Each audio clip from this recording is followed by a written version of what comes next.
patut dipertanyakan. Ini selawat model apa dan dari mana asalnya? Ini sekarang begitu sangat ngetren, sangat marah dan di mana-mana dipaparkan bacaan atau acara selawatan seperti itu. Saya pribadi pernah mendatangi dalam itu dan mengamati, mencermati, merenungkan lebih jauh sebuah aktivitas di situ yang diberi judul titik-titik sholawat. Sehingga dalam pikiran saya, apa ini sholawat yang digelarkan di dalam agama kita? Bapak Ibu, membaca sholawat itu adalah ibadah. Supaya aku dan itu semuanya yakin. Karena diberitakan innallaha wa malaikatahu yusholluna 'alan nabi ya ayyuhalladzina amanu shollu 'alaihi wa sallimu taslima. Kalimatnya juga shollu 'alaihi wa sallimu taslima. Berarti apa? Ketika kita membaca sholawat itu, kita punya kesadaran bahwa bacaan sholawat kita dan aktivitas kita membaca sholawat itu adalah rangkaian ibadah. Kenapa? Karena itu melaksanakan perintah Quran. Kalau ini disepakati, maka ketika kita membaca sholawat berlaku etika, hukum, petunjuk, syariat yang benar tentang membaca sholawat. Sholawat itu bagian daripada rangkaian ibadah. Maka ketika kita bersholawat juga memakai aturan yang benar bagaimana beribadah untuk membaca sholawat itu. Kemudian ketika ada pengembangan, ada semacam idealisme, ada pihak yang merasa mampu menciptakan kalimat sholawat, ada pihak yang kemudian menunjukkan sebuah sholawat gaya baru yang ada tanda-tanda melampaui batas. Maka dalam konteks seperti ini kita dituntut hati-hati, jeli, dan harus dapat membedakan mana aktivitas ritual ibadah masuk, mana pertunjukan.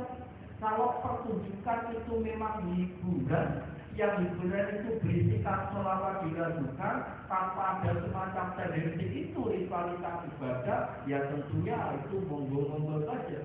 Tetapi manakala aktivitas membaca sholawat itu merupakan sebuah bentuk nyata mengamalkan lafaz innallaha wa malaikatahu yusholluna 'alan nabi, maka ya tentu kita tidak bisa untuk meninggalkan aturan, koridor, sebuah etika bagaimana membaca sholawat yang benar dan bagaimana beribadah yang benar.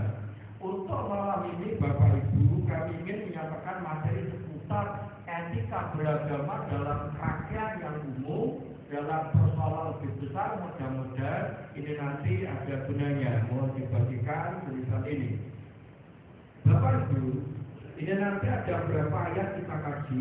Saya yakin banyak ayat-ayat yang sudah sering untuk kita kaji bersama-sama. Jadi nanti anggap saja ini untuk kita mengulang kembali, untuk menyegarkan kembali pemahaman kita pada ayat-ayat yang kita kaji. Ada beberapa etika, ada beberapa aturan, ada beberapa tata krama yang tidak bisa kita tinggalkan kalau memang kita ingin amal ibadah kita ini menjadi amalan ibadah yang makbulan mutawabah.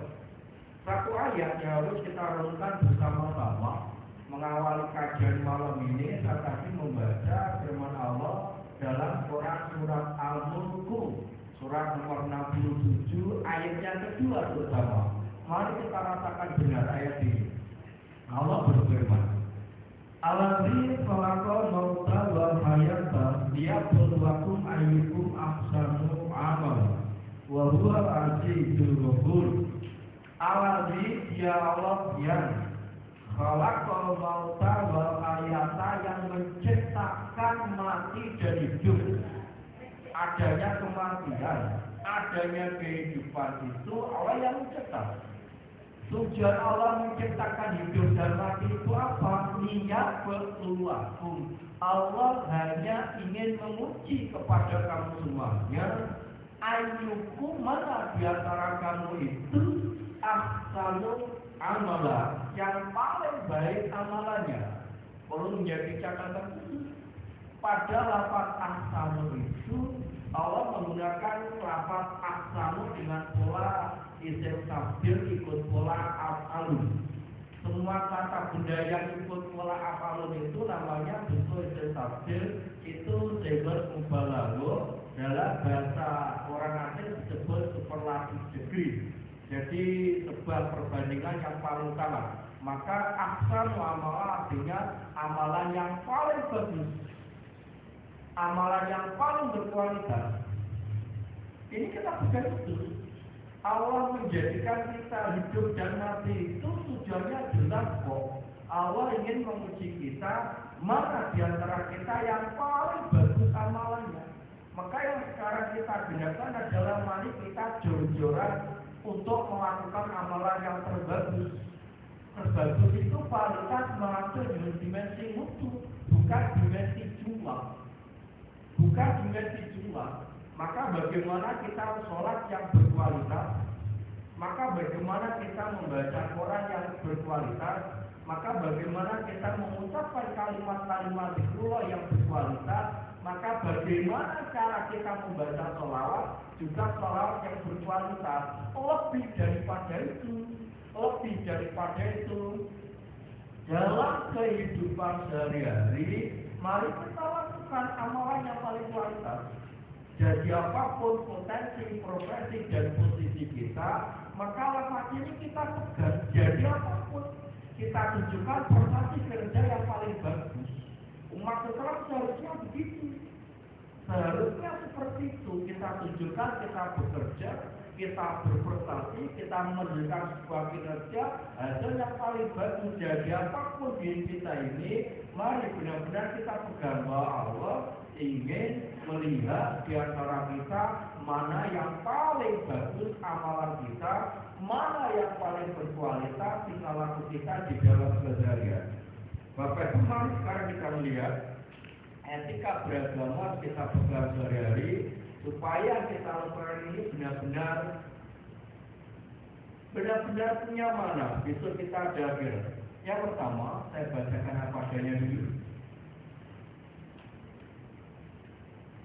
Maksud saya etika beragama nanti kita pahami etika lain basis ketika kita melaksanakan perintah agama apa?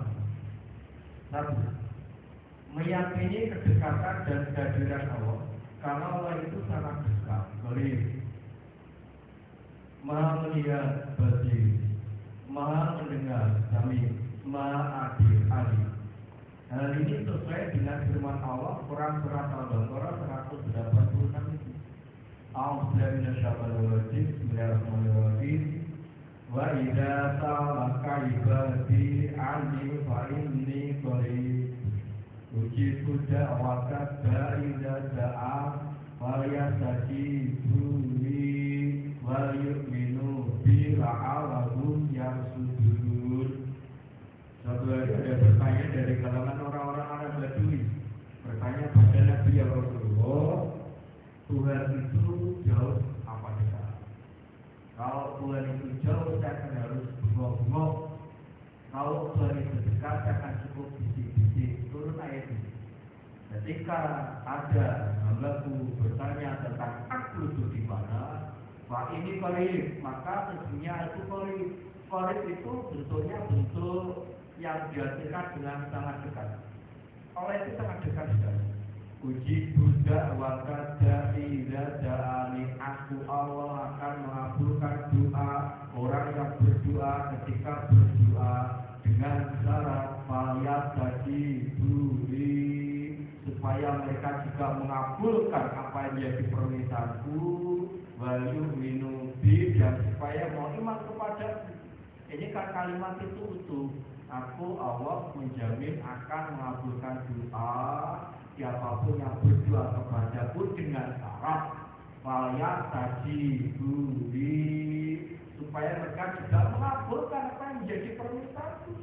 Kalau mereka bisa manusia mengabulkan apa menjadi permintaan Allah, Allah akan membuka lampu hijau akan mengabulkan doa, permintaan dan munajat kita. La'allahum yarsudun. Ayat ini kami aturkan maksud kami, Ketika kita melakukan amal ibadah apapun, termasuk yang tadi saya baca sholawat, maka kita punya keyakinan ini Allah itu qoribun, Allah itu sangat dekat. Maka tidak perlu beribadah itu diekspos di media masyarakat, di publikasi besar-besaran, bisa jadi nanti menjadi salah niat. Ini kan bahaya. Karena ritual ibadah itu merupakan aktivitas yang sangat berdimensi pribadi antara makhluk dengan sang Khalik. Maka mari benar-benar kita sadari, tidak perlu kita menunggu undangan panitia untuk melakukan zikir bersama. Tidak perlu kita menunggu undangan yang punya shotibul hajat ketika ada melakukan ritual tertentu. Aktivitas ibadah madhur itu ritual sekali pribadi kita dengan Allah, maka kita tidak perlu main dengan publikasi macam-macam dan macam-macam. Bisa jadi itu nanti gimana pamer, dan bisa jadi kalau pamer maka itu mutpro, tidak ada gunanya dan tidak ada nilainya sekaligus tidak ada pahalanya.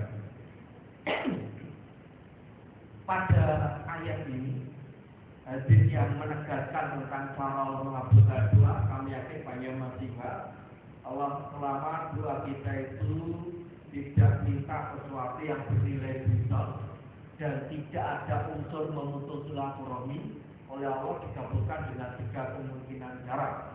1. Dikabulkan seketika sesuai dengan cocok dengan permintaan. 2. Ditangguhkan untuk diberikan pada waktu yang lain menurut kemahabijakan Allah. 3. Dipalingkan dengan musibah yang sepadan dengan isi permintaan doa. Misal Nabi menjamin seperti itu. Jangan pernah putus asa ketika berdoa. Jangan pernah malas untuk berdoa karena dijamin 3 itu tadi. Allah itu kan maha tahu, Allah maha bijak, Allah lebih tahu apa yang kita butuhkan. Terkadang kita diberi cocok spontan sesuai dengan permintaan. Kita diberi tetapi ditangguhkan, dicari waktu yang tepat sesuai dengan kemahabijakan Allah. Yang ketiga, dipalingkan dari musibah semisal sepadan sebanding dengan permintaan. Maka jangan ragu-ragu ketika minta kepada Allah, dimaksimalkan. Berkali-kali saya kritik permintaan ala doa Abu Nawas itu salah. Ilahi laksumil firdosi ahla wala akwa ala naril jatimi. Ya Allah, potongan saya tidak pantas masuk surgamu, tapi saya juga tidak kuat di neraka. Terus jalur opo kalau seperti itu minta yang tegas, Allahumma inni as'aluka jannah wa ma qarraba ilayha min qawlin amalin. Ya Allah, saya minta kepadamu surga. Allahumma inni as'aluka jannah, saya minta kepadamu surga. Wa ma qarraba ilayha min qawlin amalin, dan segala hal yang mendekatkan ke surga dari ucapan dan perbuatan. Wa ini a'udzubika minan nar, dan aku berlindung kepadamu dari neraka.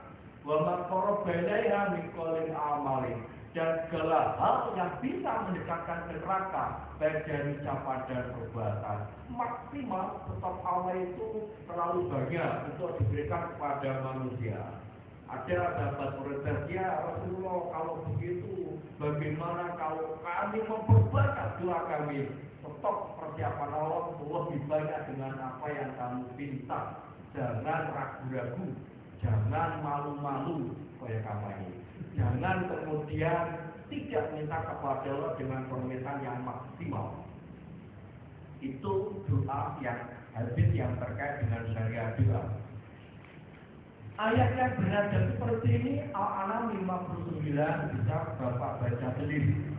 Surat Zalzalah 78. Wa may ya'mal mithqala dzarratin khairan yarah wa may ya'mal mithqala dzarratin syarran yarah. Semuanya apa itu sudah.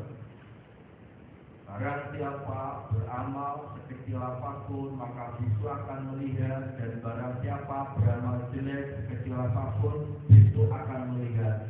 Ini hukum alam. Hukum alam tidak bisa ditutupi ketika ketika kita melakukan kebaikan sekecil apapun, maka hasilnya satu saat kita juga akan mendapatkan. Begitu dan sebaliknya, ketika kita melakukan kesalahan sekecil apapun, maka suatu saat kita juga akan menuai buah dari kesalahan itu. Bahasa sederhana mengatakan Gusti Allah boten sare. Kita yakin itu. Maka ya jangan ragu-ragu untuk beramal kebaikan sekecil apapun, dan lagi-lagi tidak usah dipublikasikan, tidak usah dipamerkan, tidak usah diworo-woro. Kita iman kalau yang kita lakukan itu menjadi tidak punya nilai bala karena ada kesalahan yang kita lakukan sendiri. Berikutnya Bapak Ibu, yang kedua, selain kita meyakini akan kedekatan dan kehadiran Allah tatkala kita melakukan amal kebaikan, yang kedua adalah melakukan ibadah dengan penuh rasa berendah diri, tadarus, disertai rasa takut, khifah. Sebagaimana diajarkan pada Quran surat Al-A'raf ayat 55 dan 205. Ud'u rabbakum tadarru'an wa khufyatan innahu la yuhibbul mu'tadin. Berdoalah kepada Tuhanmu disertai rasa tadarus, berendah diri, disertai rasa khufyah, rasa takut. Innahu la yuhibbul mu'tadin. Allah tidak suka perilaku yang melebihi batas. Dengan ayat ini saya berani matur, jangan-jangan baca sholawat diiringi musik yang sedemikian rupa, disertai dengan joget yang juga semakin seronok, apalagi dengan sebuah kumandang-kumandang lafaz seperti itu, jangan-jangan itu termasuk yang tadi melampaui batas. Melampaui batas. Lagi-lagi kalau memang sejauh niatnya itu hiburan, monggo. Tapi saya juga ada setuju ya kalau niat hiburan, tapi menggunakan tema-tema dan materi begitu, ini kan pembodohan umat. Apalagi itu dibayar dari APBD ratusan juta. Dibayar itu ada dipa, ada item dari itu semuanya. Ini kan kekonyolan luar biasa yang sekarang ada di depan mata kita. Tadi melampaui batas, lakukan yang wajar-wajar saja. Wadku rabbaka fi nafsika tadarruan wa khifatan wa dunal jari minal qaul bil hudwi wal asal wala takun minal ghafilin. Dan ingatlah Tuhanmu di dalam dirimu tadarruan, disertai rasa takut. Jangan-jangan saya lakukan ini salah, jangan-jangan saya lakukan ini tidak bernilai pahala, jangan-jangan saya lakukan ini nilai pahalanya kurang. Wa khifatan, betul-betul takut, wa dunal jari minal qaul, dan tidak perlu mengeraskan suara. Kapan? Bil hudwi wal asal, pada waktu pagi dan sore. Wala takun minal ghafilin, dan janganlah kamu menjadi orang-orang yang lengah. Sangat jelas. Ini kan etika lahir batin bagaimana harus kita lakukan tatkala kita melakukan amal ibadah maksud seperti ini perintah dari Allah. Tadarus, khufyah, wa dunal jari minal qaul. Kapan? Pada waktu pagi dan pada waktu sore. Bapak Ibu, mari kita rasakan kecemasan ini. Jangan panjenengan hanyut larut pada sebuah tradisi masyarakat awam kebanyakan yang salah. Ingat loh ya, sebentar lagi kan tahun 2013 meninggalkan kita loh ya. Dengan kita ini nanti malam tahun baru 1 Januari luar biasa. Persiapan luar biasa penyambutan yang seperti itu. Di mana-mana sudah dipasang jalan bebas malam hari untuk besok pada tanggal 1 Januari. Maka ada syariat tiup trompet yang sudah menjadi rutinitas seperti itu. Saya katakan, kalau sekedar menyambut datangnya tahun baru itu disambut dengan kegiatan yang wajar-wajar saja, yang tidak ada maksiat, yang itu ada nilai manfaat, oke kita dukung. Tetapi ketika acara itu sudah israf, melampaui batas, sudah penuh dengan foya-foya, tugas dan hura-hura, dan jelas-jelas maksiat, maka datang di tempat itu menurut saya hukumnya haram. Apa pernah jelas? datang di tempat seperti itu merusak hukumnya haram, dan itu sebuah kefatalan luar biasa. Sopo sing wani jamin rumasani lifestyle baru monokui terus, berarti itu masa depannya lebih jelas. Mestinya kita menyadari pergantian tahun itu dari angka umur kita bertambah 1, tetapi jasa umur kita juga berkurang 1. Bener pokoknya panjang muda, ini 42 terus 43, ini sudah jadi terus malih sudah loro. Deret angka bertambah 1 tahun 1 angka, tapi kan jasa umur itu artinya berkurang 1. Menurut sosok pada rumah tani, kayak nomor dewi. Rambutnya putih, paningane sudah, talungane sudah sudah, boyone sampun boten rasa, ngono ku lak tanda-tanda jelas. Kalau tahu pun kalau ada banyak kuwi ngaten pakai ngasih lahan apa kuwi boten sakit sifat apa. Padahal tak bisa sakit pakuku. Saya lanjutkan Bapak Ibu. Yang ketiga, tidak melanggar larangan syar'i. Antara lain tidak gulu. Gulu tulisannya GHULUW. Ada 2 terminologi dalam agama yang hampir sama lafaznya. Satu hulu, satu hulul. Kalau hulul itu korupsi. Kalau hulu itu berlebih-lebihan dalam beragama. Mari kita lihat firman Allah dalam Quran surat An-Nisa ayat 171. Allah berfirman, Ya ahlal kitab, la taghlu fi dinikum, wa la taqulu 'ala Allahi illa haqq, innama masihu Isa bin Maryam. Innamal masihu Isa bin Maryam Rasulullah wa kalimatu alqaha ila Maryama wa ruhum min wa aminu billahi wa rusuli wa la taqulu salasa intahu khairal lakum innamallahu ilahu wahid subhanahu ayyakuna lahu walad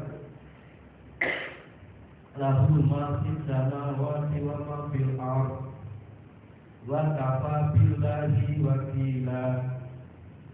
Larangan berlebih-lebihan ini semula ditujukan kepada ahli kitab Yahudi dan Nasrani.